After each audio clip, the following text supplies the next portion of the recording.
રાધનપુર શહેરની અંદરનો વિકાસ કરવામાં પાલિકા સદંતર નિષ્ફળ નીવડી હોવાના દ્રશ્યો સામે આવ્યા છે। રાધનપુર નગરપાલિકાની ચૂંટણી જાહેર થતા રાધનપુર શહેરમાં શિયાળાની ઠંડીમાં ગરમીનો માહોલ જોવા મળ્યો છે। રાધનપુર શહેરના શહેરીજનોએ રાધનપુર નગરપાલિકા દ્વારા કરવામાં આવેલા વિકાસના કામો અને બાકી રહેલા વિકાસના કામોની પરિસ્થિતિ વિશે આકરા પાણીએ જોવા મળી છે।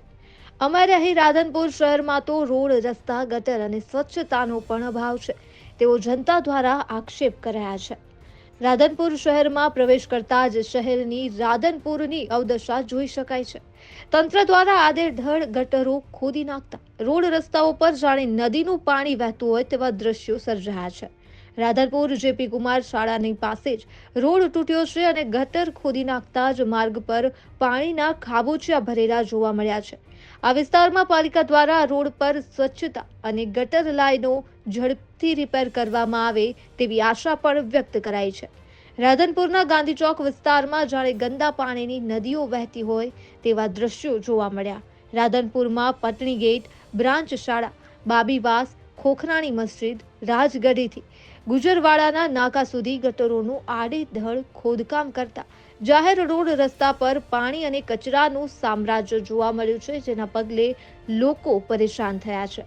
વોર્ડ નંબર 7માં પાલિકા તંત્રનું આ વિસ્તારમાં ઓરમાયું વર્તન રહ્યું હોવાના પણ જનતાએ આક્ષેપ કર્યા છે। આ વિસ્તારમાં વર્ષોથી ગંદકી, ભૂગર્ભ ગટર ઉભરાવવાની પરિસ્થિતિ વચ્ચે ઉબડ-ખાબડ માર્ગની સમસ્યા માથાના દુખાવારૂપ બની છે। આ બાબતે અનેક રજૂઆત છતાં પાલિકા તંત્રને કરી છે અને પરિસ્થિતિ જેવીની તેવી જ રહી છે। શહેરના વોર્ડ નંબર 7માં રહીશ હાર્દિક ગઢવીએ જણાવ્યું હતું કે અમારા વિસ્તારમાં નગરપાલિકા તંત્ર ક્યારેય ન આવતું હોવાનું જણાવી વિસ્તારમાં ઉભરાતી ભૂગર્ભ ગટરની સમસ્યાના રોડની સમસ્યા અને વિસ્તારમાં પાણી ભરાયેલ હોવાના કારણે લોકોમાં રોગચાળો ફાટી નીકળવાની દહેશત ઊભી થઈ હોવાનું જણાવતા લોકો હવે ત્રાહિમામ પોકારી ઉઠ્યા છે।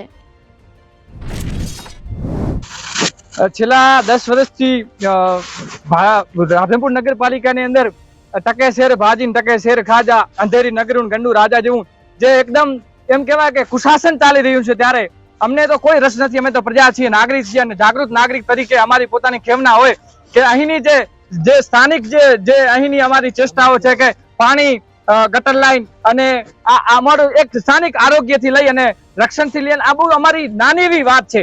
પણ જયારે રાધનપુર નગરપાલિકાની અંદર આવડા મોટા મુરબ્બીઓ બેઠા હોય જેને કહેવાય, પણ એ લોકો પણ આને એકદમ નાની રીતના અને અવોઇડ કરી રહ્યા હોય ત્યારે અમારી ખૂબ દુઃખદ વાત છે અને અમે આનો એક નાગરિક તરીકે આવનારી ચૂંટણીની અંદર ખૂબ એનો અમે જવાબ આપવા તત્પર છીએ।